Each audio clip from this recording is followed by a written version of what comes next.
Hey yo, what is poppin', y'all? Louie here, back at it again with another quarantine video, day number 24. Yesterday's video was extremely delayed, so I think I posted it like a little bit past midnight, and that was because my phone kept acting stupid and all that. I had the video edited and ready to go. The only thing was I had to download it. When I tried to download it, some little error message came up about my storage.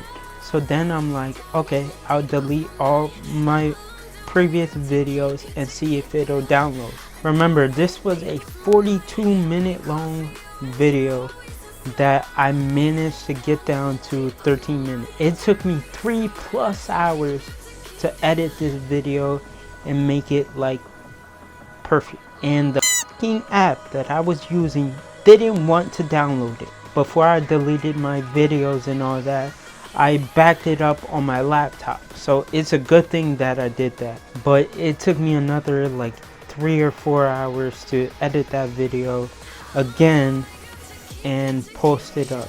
But anyways, it's up and running. So this video is a part 2 to my last video. My mom told me some shit and it really got me thinking. Maybe this guy actually stole the car. If you guys haven't seen my last video, go see it, because this is a sequel.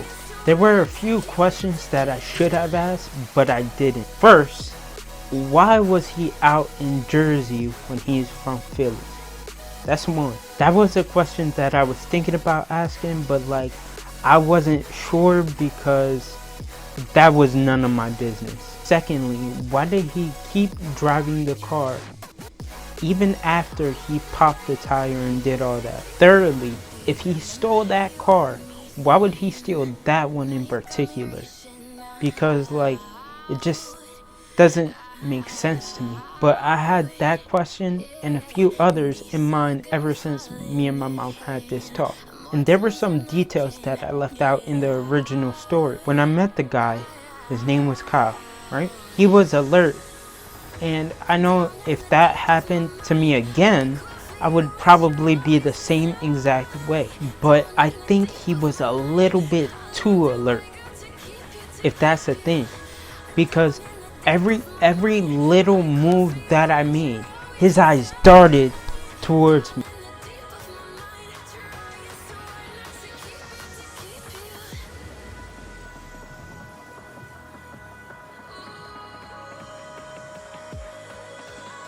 Eyes darted at my every move, and it was obvious that he was scared and nervous and fearful and all that. As I spoke to him, I noticed he was checking me out. He kept looking at my muscles and my apparel, and it kind of made me feel uncomfortable, but I didn't think much of it because I could tell he was scared of me. And I had on like a muscle tee like I do right now, but the fact that he didn't have his phone was kind of fishy. And also on top of that, he didn't have any money or even his wallet, so that was also pretty fishy. As soon as we get into my car, I had the Floor Stash app open and I was about to do another delivery and all that, but then I had to like exit out and do all that.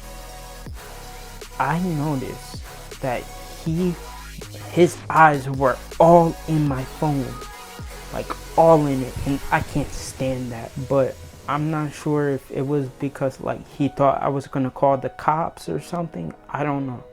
But I still drove him home, and I could tell he was like tense. I could literally feel it. Now don't get me wrong, I was driving fast, but I don't think that was it.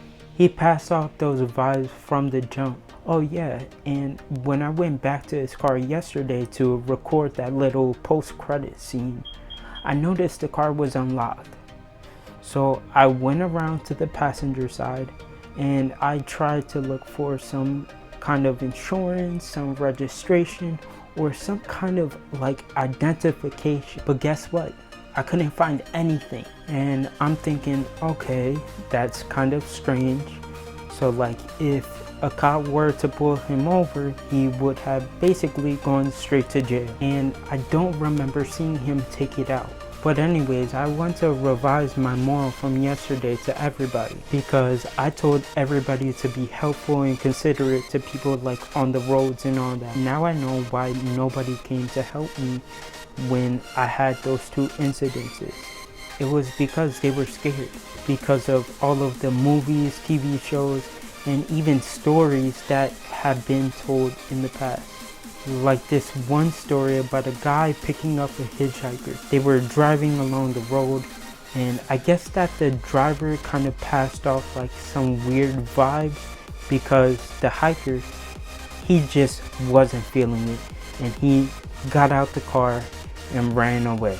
A few years later, the hiker turns on the TV and sees the driver. The driver admitted that he took like hitchhikers and all that to his house and murdered them. Also, I must add that he said that he removed all the handles in his car so that way the passenger couldn't escape, because the first guy that he picked up got away. I'm not sure if you guys can guess who the driver was, but I believe it was Ted Bundy. So now I understand why nobody stopped for me.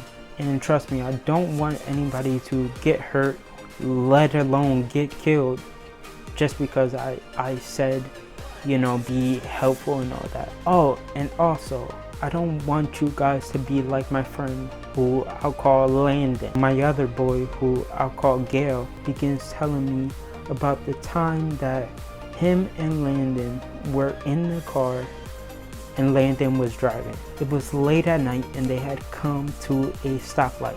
Then this guy comes up to the window and starts knocking on it.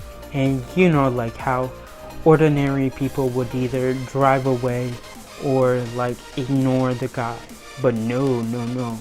Landon is the kind of guy that thinks the world is all sunshines and rainbows. He puts the window all the way down, and I forgot how the rest of the story goes. But I know that he got out of there safely and all that, so nothing crazy, but it's still risky. I have no idea whether or not this kid, the kid that I met 2 days ago, stole the car, and I don't know why, but honestly, it felt good to do something nice for someone, even if they could have potentially done something wrong. Still felt kind of nice, if that makes sense. Anyways, as always, much love, be safe, and catch you tomorrow. Peace!